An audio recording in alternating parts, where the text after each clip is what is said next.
Hello.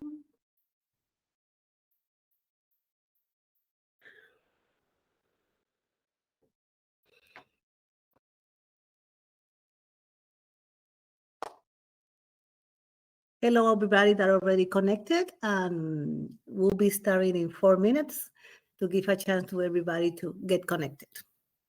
So don't go away.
Somebody write down.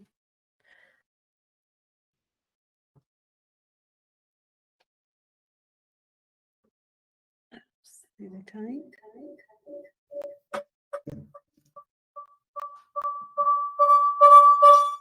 Oh.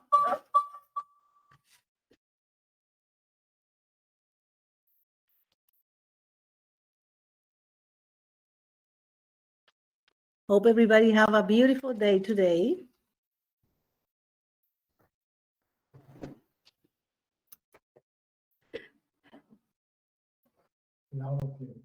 Huh? Just 1 minute and we will be on.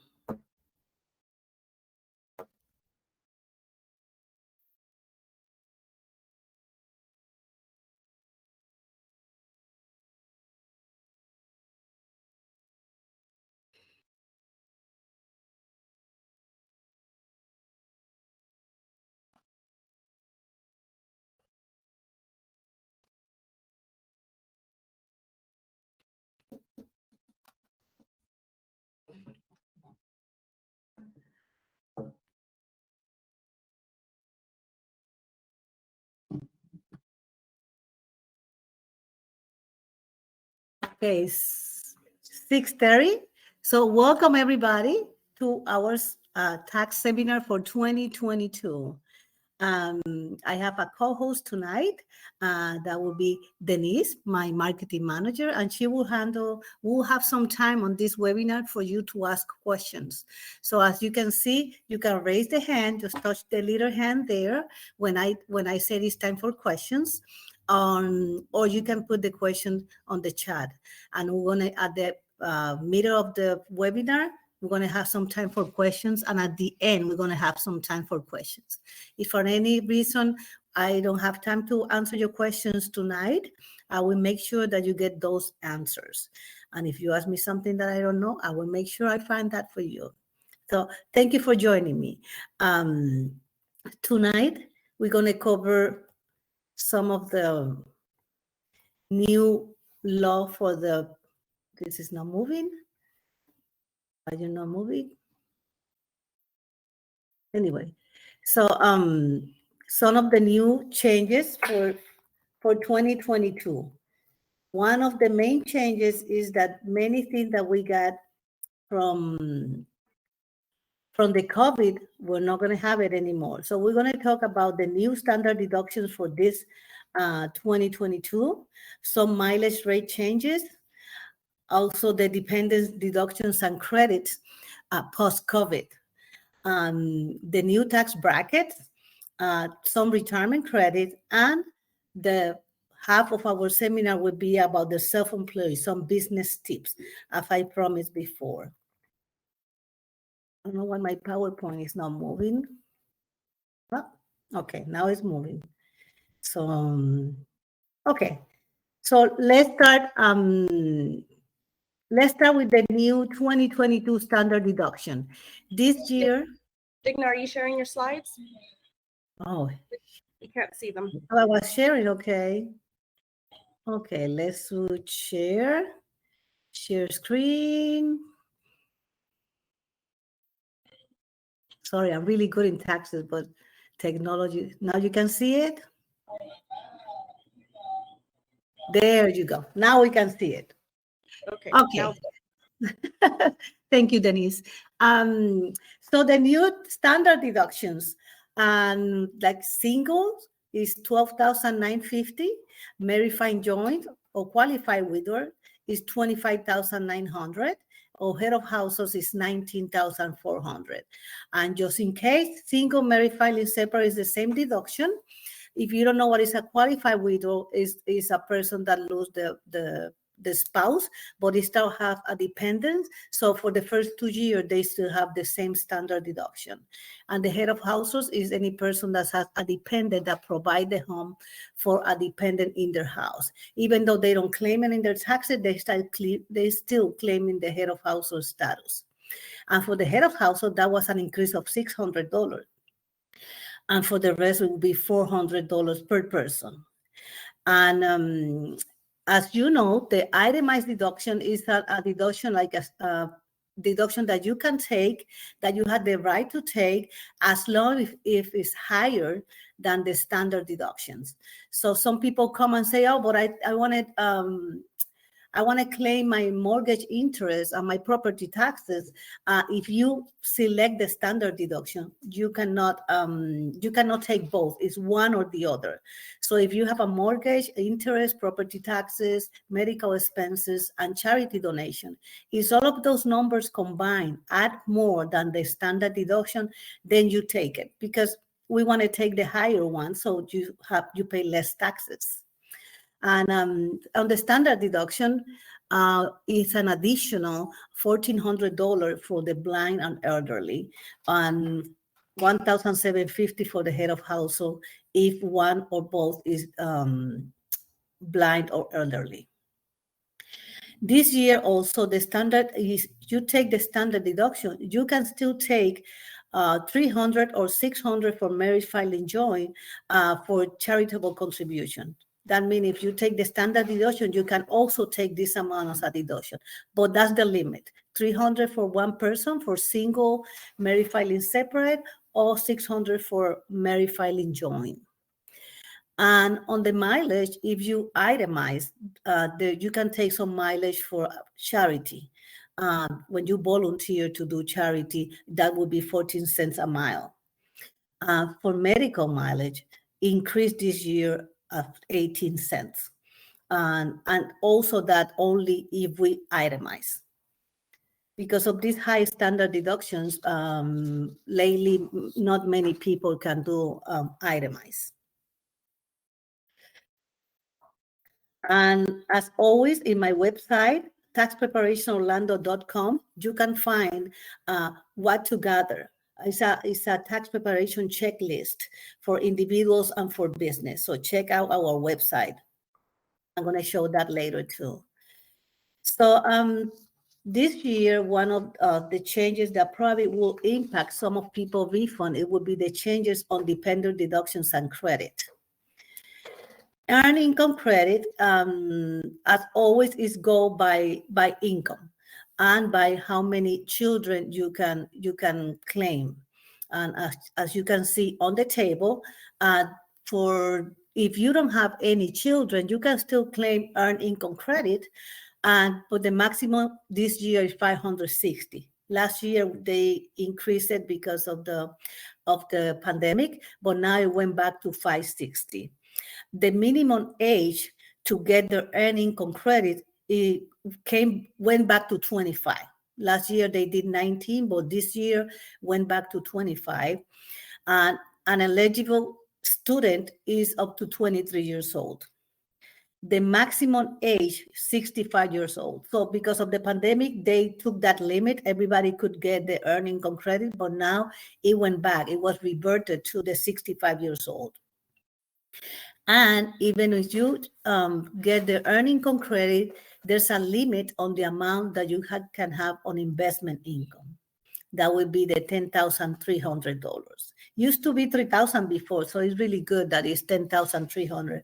That means like if you have sold stocks or any investment income, you can still claiming the earned income credit if that income does not exceed the $10,300. And you see on the table, sometimes you see announcement on the street that you will get $3,733 per child. And that's not true. You don't get that per child. As you see on the table, if you have 3 or more children, the maximum you can get is $6,935. But again, is based on your income. So once you pass those limits, the higher is your income, the credit would be reduced. So it's not that you get that maximum amount. So we had to check on the table. There's not true that you will get, if you have 3 child, you will get $10,000. That's sorry, but that's not true. So it's just based on your income. And with 3 child, there's more amount, but not as like 3 times the basic amount. So for the earned income credit, you can claim that earned income credit even if you don't claim the child. Let's say that people that are separated or divorced, and this year the mother claimed that child. So the father, but the father can claim the earned income credit if the child live with the father. So the earned income credit is for the person that the child live with. Even if this year the father or the mother have the turn to claim it, if the child does not live with him or her, she or he cannot claim that earned income credit. Only the person that the child lives with, the one that provides the home at least more than 6 months, that's the one that can claim that earned income credit. So dependent care credit. It was really nice that last year for 2021, they did the dependent care credit refundable. And let me explain what a refundable credit and non-refundable credit is.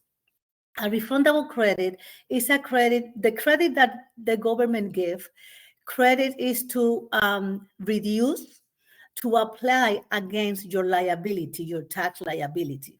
So when you have a liability, let's say you have a liability to pay taxes, after we take all your deduction, the liability say, oh, you had to pay $3,000. So if you have a refundable credit, the credit will cover, if your refundable credit is $5,000, the credit will cover your $3,000 liability and will add $2,000 to your refund. That's what it means, a refundable credit. So the dependent care on 2021, they made it as refundable credit. But now it's no longer a refundable credit because it was never a refundable credit, but last year was. But this year, 2022, we go back to non-refundable. Also, is $3,000 maximum for one child, $6,000 for 2 children. And the maximum is up to 35% of the qualifying expense. When you say phase out, it means that when you make certain amount of money after 125,000, that credit will not apply to you. And there's also some companies that offer the dependent care flexible spending account.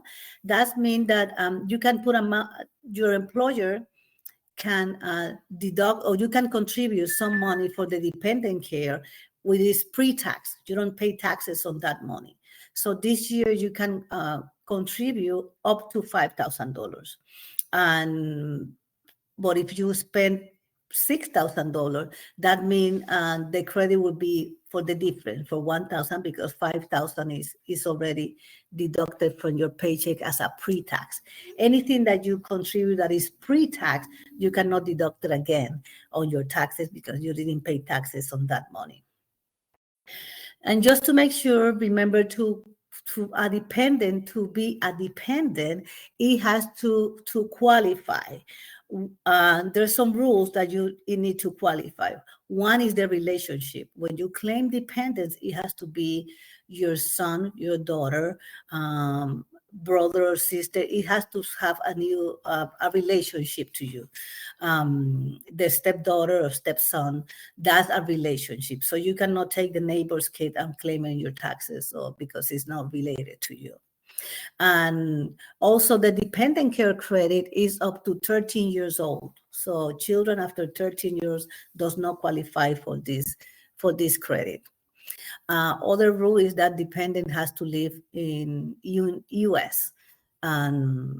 Or at least half of the year. So that means if you have children that live in Puerto Rico and you want to claim it, you cannot claim it if they don't live here. You cannot get the credit for the earned income credit or the child tax credit that we're going to talk later. So that kid has to live in the United States in your house. Or if it doesn't live in your house, you can claim it, but you cannot claim the earned income credit. It gets tricky sometimes. So the child tax credit. First, we did not have the advance for the child tax credit this year. There's no more advance for the child tax credit. So the child tax credit was increased for 2021 to $3,000 and $3,600 for kids 5 and under.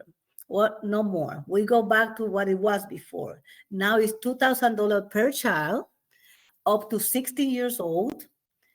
And there's no payment advance, like I said, and it's not a refundable credit. And again, a refundable credit is a credit that go against your liability. And if it's covered your liability, the balance is added to your refund. But when it's non-refundable, it means that if your liability was $2,000, the credit was $2,000, then zero out. But if your liability was $1,000, the credit will go up to $1,000 because it's non-refundable.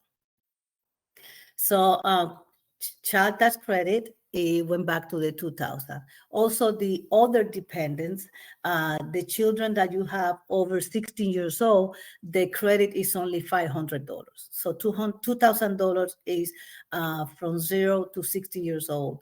$500 is with 16 years or older.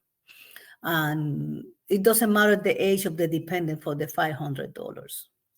However, for the going back to earned income credit, some parents think that the children is 18 or they're in college, they cannot claim it anymore. They can still claim that child if it's your dependent.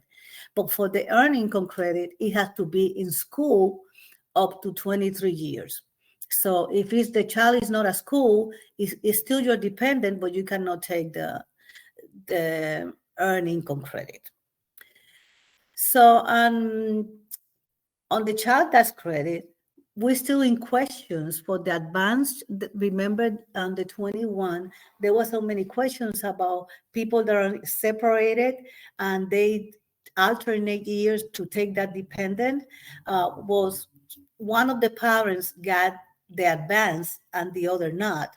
So on 2022, when they claim that child, we don't know yet if the government will request the money for that child.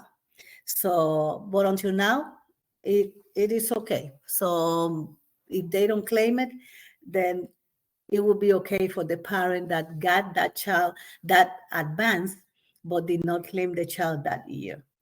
It just get complicated there, but let's see what happened. We don't know yet. For the parents that would like to adopt children, the adoption care credit is $14,890. And that is a good credit. if you adopt a child, especially in Florida for the special need child, you get the $14,890 as a credit. There's also an exclusion. There's some employers that provide this benefit. If you adopt a child, they give you some money. So you don't have to pay taxes on that money because it's excluded.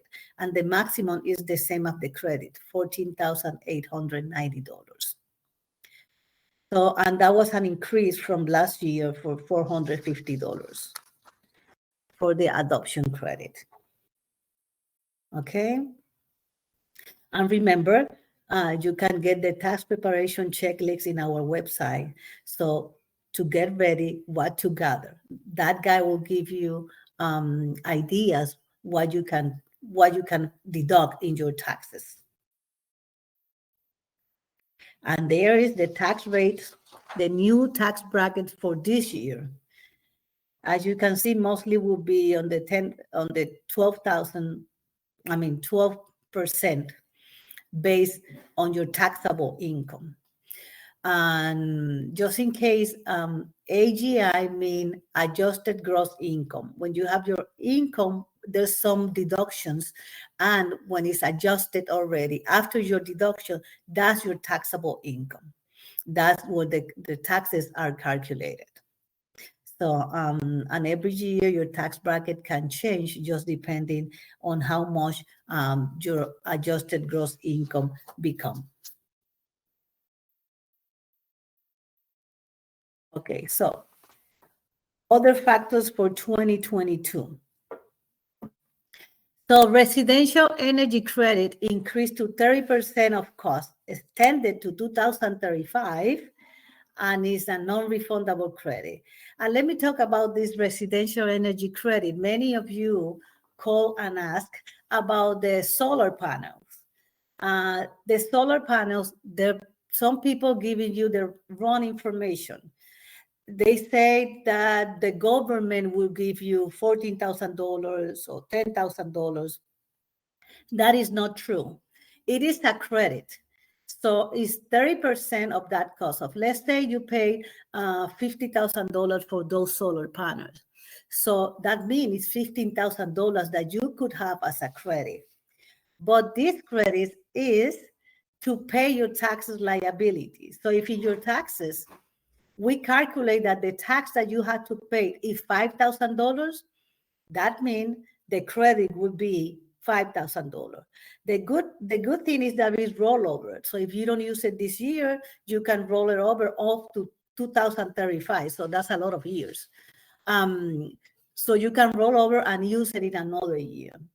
So if you don't have the tax liability, because this credit will erase that tax liability, so that means that the money that you already contribute through your W-2 or estimated taxes, it will get back to you on a refund. So let's say if your liability was $5,000, but in your W-2 you only contribute $2,000, you will get whatever you contribute in your job, if you have a W-2, or whatever you contribute in your estimated taxes. So it's not an additional money. That money comes from whatever you contribute during the year.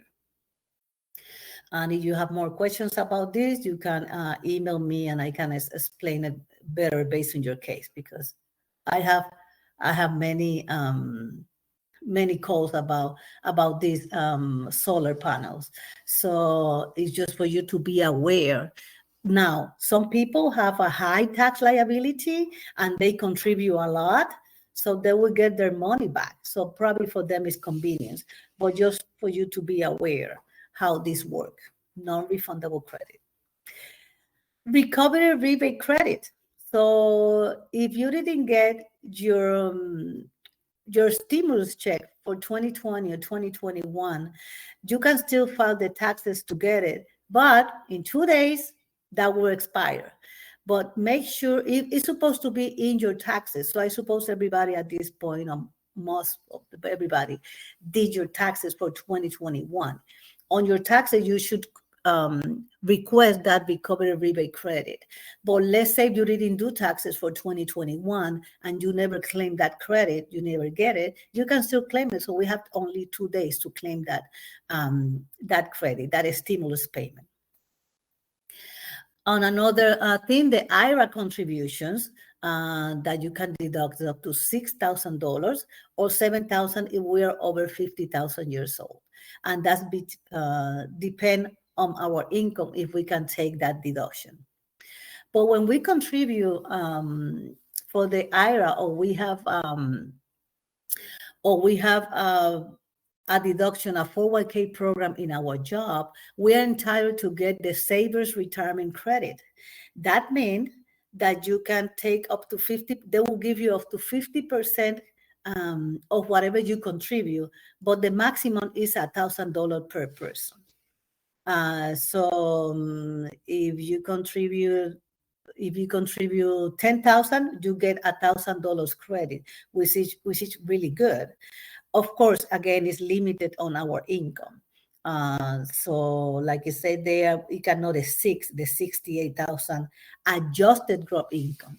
Remember that adjusted gross income is the income that is calculated after we take all your deduction, your standard deduction or your itemized deduction. So it is good to contribute in a retirement program, the IRA, the Roth IRA, or the program that you have through your job, the 401k or the 403b, because you can take that credit. The deduction for the IRA contribution that I mentioned, the 6,000, the 7,000, is limited if you are active participant in your job in a 401k, then the deduction for the IRA will be changed based on how much you contribute in your job. So you cannot take the 6,000 plus the amount that you already contribute in your job. So there's something that's called Qualified Disaster Retirement Plan Distribution. Remember, for the COVID, if you got some distribution during the pandemic, you were able to exclude the penalty. You didn't get the 10% penalty, and you were able to split it in 3 years to pay taxes. So that was in 2020. So the last year would be this year to pay the third part that you haven't paid. So let's say you took 30,000, you pay taxes on 10,000 on the 2020, you pay $10,000 taxes on the second $10,000 in 2021, and now when we do the 2022, that would be the last balance. Now, this is a Qualified Disaster Retirement Plan Distribution. They said the coronavirus is no more a disaster, but we did have a disaster in Florida. And because of that disaster, the Ian hurricane, it was the Florida got an extra extension until February of 2023 to file their 2021 taxes. That extension was only for the people that filed an extension to file late the taxes. It was not for everybody.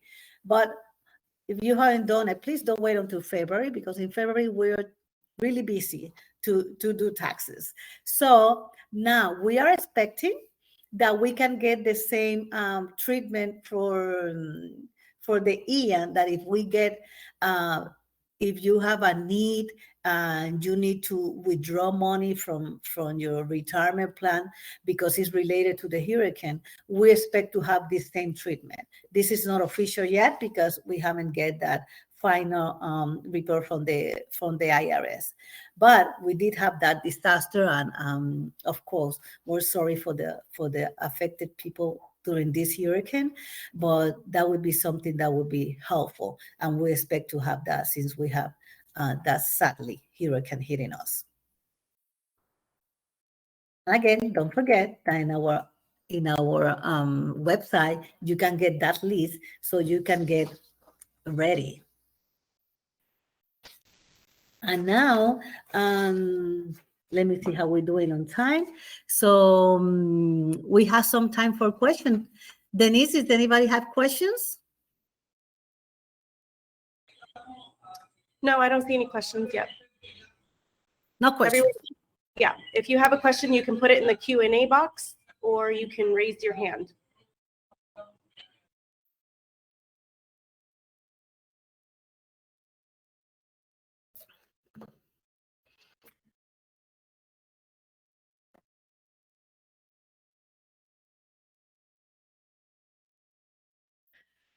Nothing? Okay. Nothing's coming in. Okay. Somebody talk? So we are on time. So let's go to the other section of our webinar. And this is for the self-employed and the business tax returns. So these some tips that I offer to the realtors in the NAREP, and also offering for all the self-employed. If you work and you get a 1099, that is considered that you're self-employed and that you own a business. It's called the sole proprietor. So let's talk about some tips, deductions, and advantage that we can take when we're a business owner, which is nice. So first suggestion is many of people will have an LLC. An LLC, you know that it can be treated different for tax purposes. An LLC with one person is considered a sole proprietor. So if you register an LLC and it's only you, then automatically it will be part of your personal taxes, your 1040. It will be reported your income and your expenses in the Schedule C, and it go inside of your taxes. And if you register an LLC with 2 or more members, they call it members on LLC, owners, that will become a partnership. That will not go in your personal taxes. It will go in a form called, the partnership form is 1065. When we do that form, we put all the income, all the expenses, and the net is transferred to your personal taxes, your 1040. And the IRS will expect that you pay some self-employment tax on that money or part of that money of a salary. Self-employment tax is the Social Security taxes. When you are an employee, you contribute 7.65% as a Social Security, and your employer contributes 7.65% also, because the Social Security is 15.3%. That's Social Security and Medicare together. So that happens when you have a partnership. Now, whether it's one owner or 2 owners, you can convert that business as an S corporation. You never register a business as an S corporation. That does not exist. S corporation is a classification that IRS allow for business owners, like a small corporation, so you can pay taxes on personal rates. Like the corporation, the Inc., when you register Inc., the taxes, when you want to pay taxes, it start like in 22%.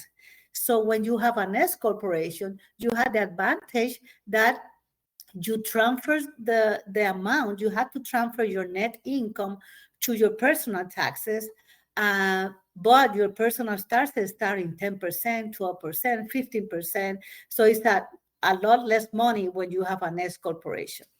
The other advantage that I would recommend people to reclassify their business as an S corporation is that you can save money on your self-employment tax. Why? Because the LLC, if you leave it in your Schedule C, whatever is your net income, automatically you have to pay 15.3% for Social Security on that net income.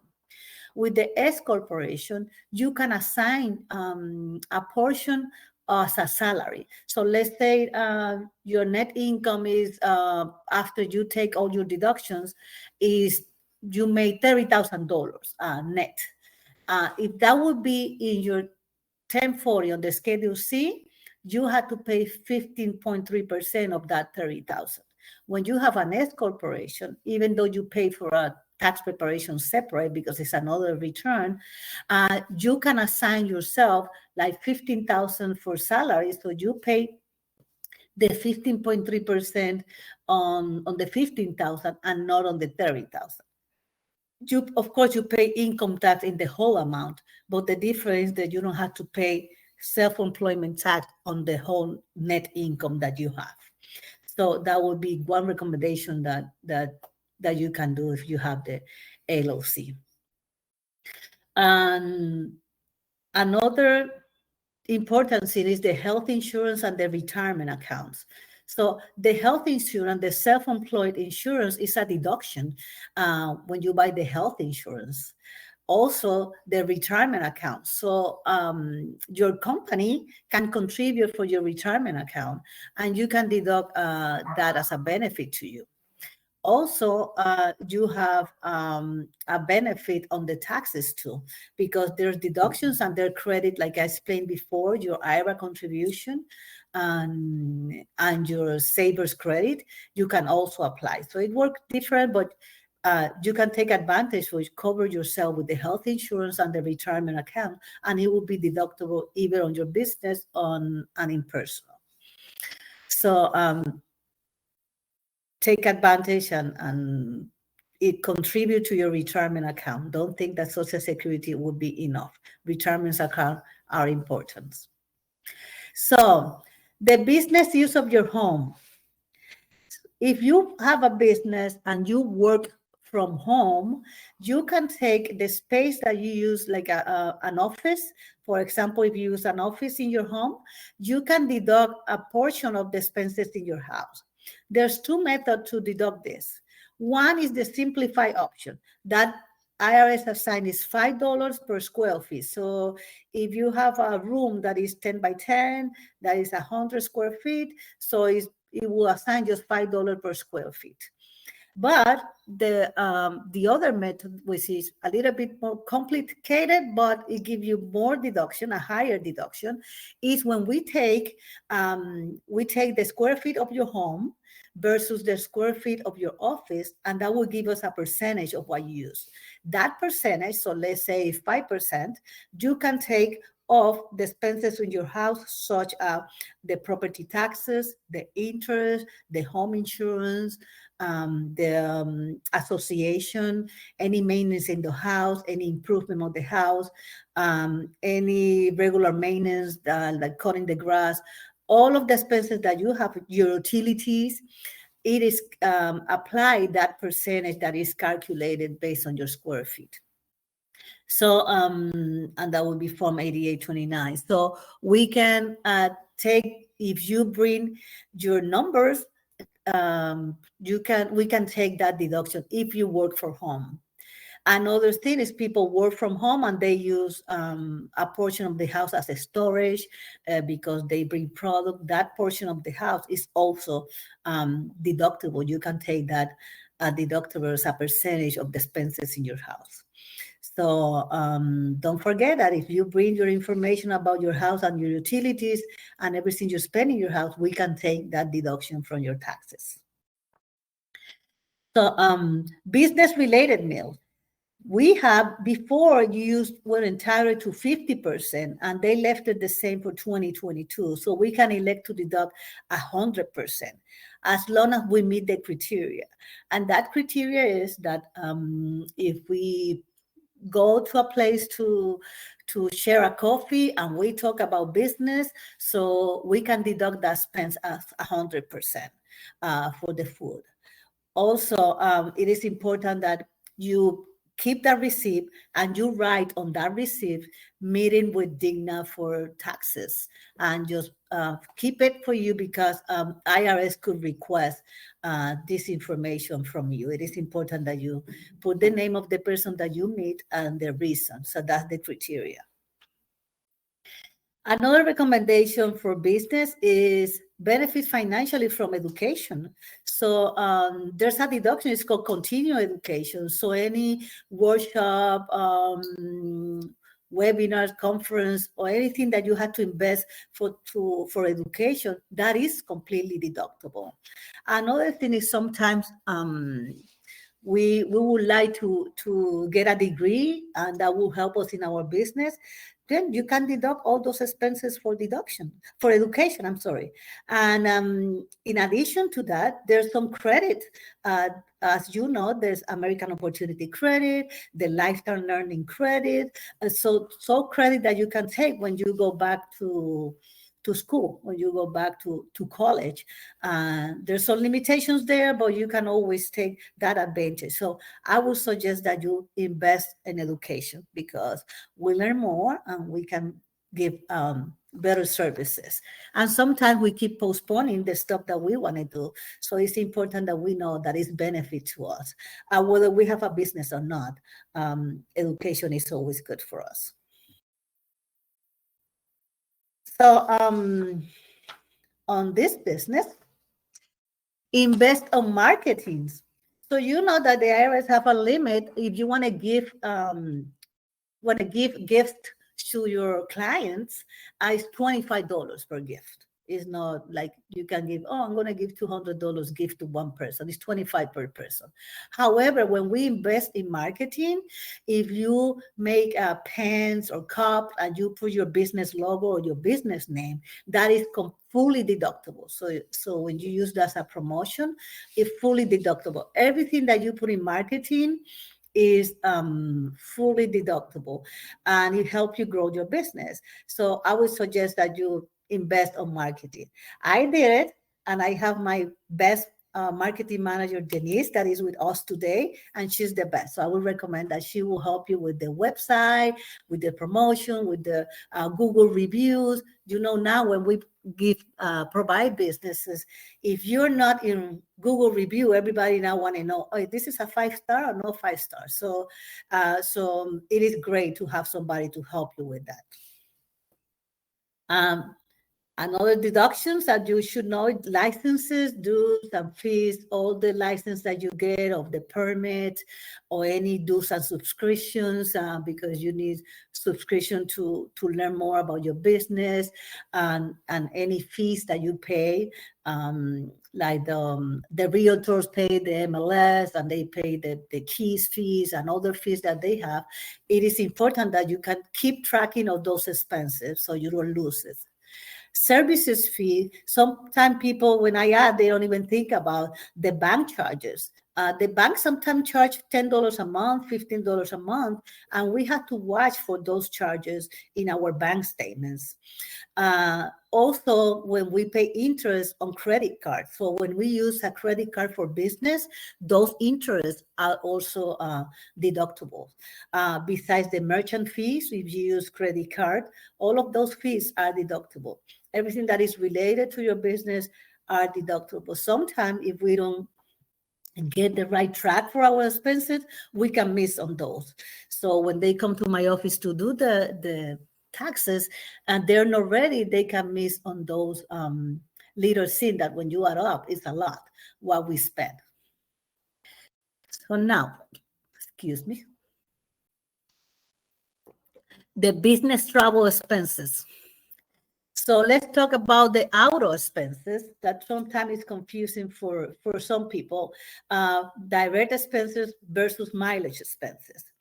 If you use your car, that almost all of us you do, direct expenses mean that we can take the expenses related to gas, maintenance of the vehicle, repairs, the insurance of the vehicle, the registration, all of that are direct expenses. However, because the car is used for personal too, if that car is used for personal too, then it will be a percentage of that. You cannot take the whole deduction if you use the same car for personal.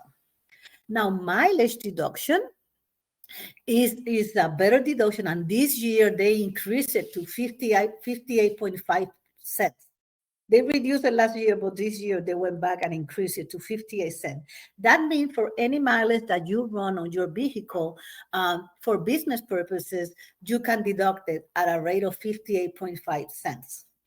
So the requirement on this is that you keep track of the mileage. And this is Very important. You have to keep track of the mileage. If you want to visit a client or you went to tax office to do your taxes, those mileage, you had to add it and keep track of them. Now there's many applications that help you to keep track of mileage.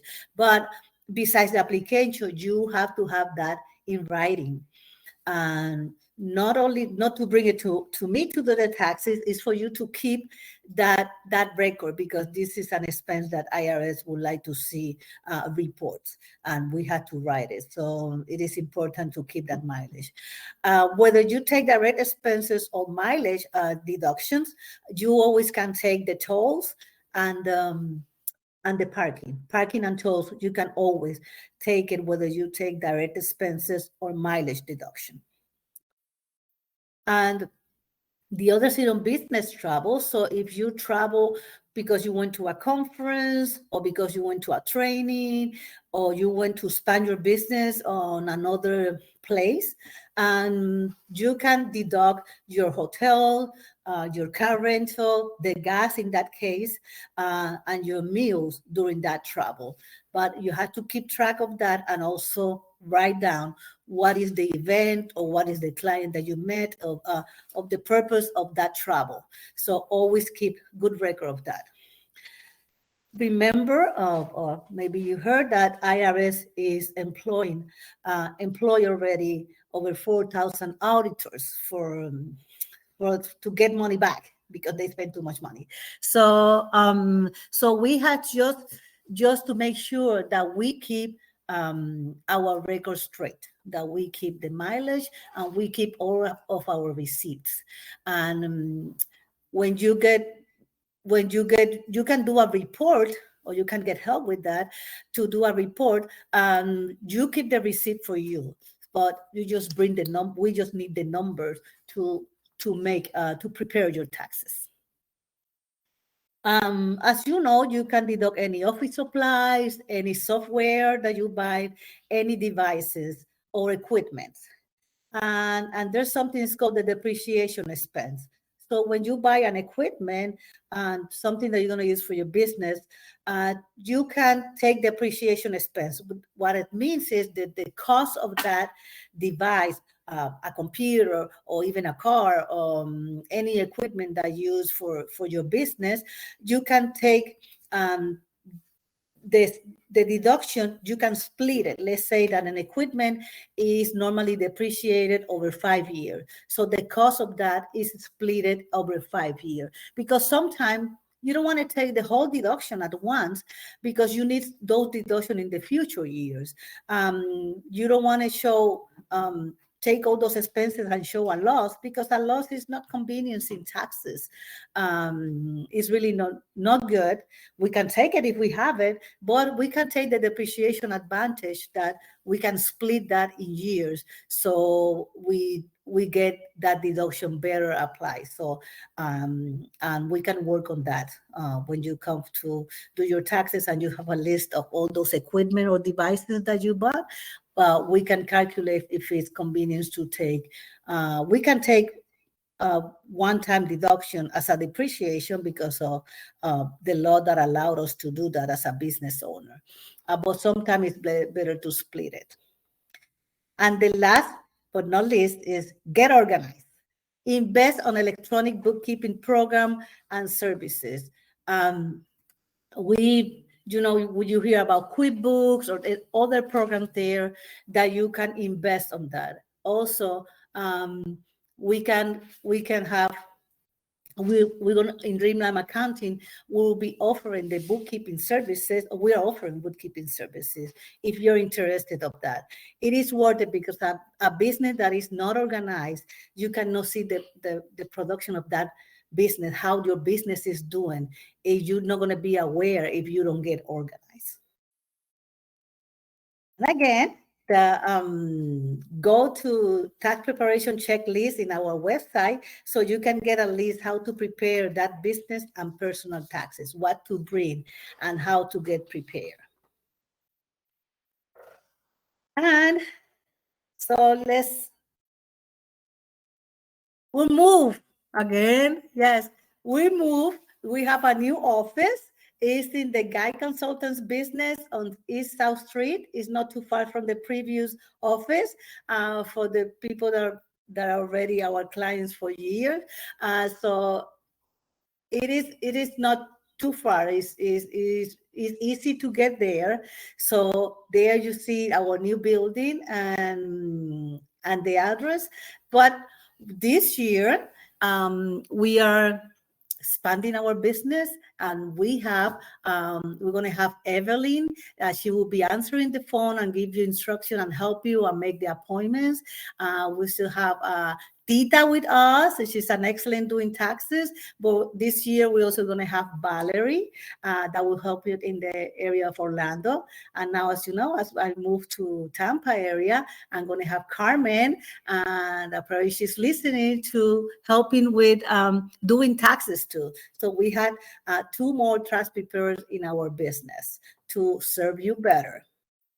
So I don't know what happened here, but so doing your planning early in the year will give you a relief when you're going to do filing your taxes. So Dreamline Accounting will help you to get organized. We give consultation is free, so you can email or call us, and we'll help you with your questions. And just to let you know that our services will start virtual for anybody that preferred virtual last year, upload your document to our program or send it via email. We're going to start in January 9th and in person in January 18 if you prefer to go in person to our office. So as always, we're here to serve you, and remember that experience makes the difference. So I don't know if we have time for questions because we need another seminar. So if anybody has a questions, quick questions. I'm not seeing any questions. Okay. Oh, one question. How do we or can we reclassify our one-member LLC to S Corp? Okay, that's easy. If your company is not registered over 2 years, we can do it through your taxes. Right when you do your taxes, we fill out the form 2553, or we can do it before. Just fill out form 2553 by itself and send it to the IRS asking for that reclassification. Or when you come to do your taxes, I will fill out an S corporation, and we can include the 2553 together. So we can do both things at the same time when we're going to do taxes. But remember, if we reclassify your business to an S corporation, the due date for the S corporation is March 15. Not April, March 15. So you cannot wait too much, because if it's after March 15, we cannot do it for 2022. We'll have to do it for 2023.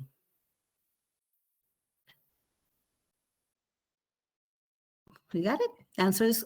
So you can see in our screen, our website, dreamlineaccounting.com, our phone number, 407-529-7772. We have one more question. Do you have a favorite program to use or like clients to use for their expenses? The only one I use is QuickBooks, but again, yeah, it doesn't mean that is either the best or the unique. That is well known. And I also provide bookkeeping services. If you're registered with the QuickBooks online, I can provide and help you with your classification and provide you services. But it means that probably there's other programs there.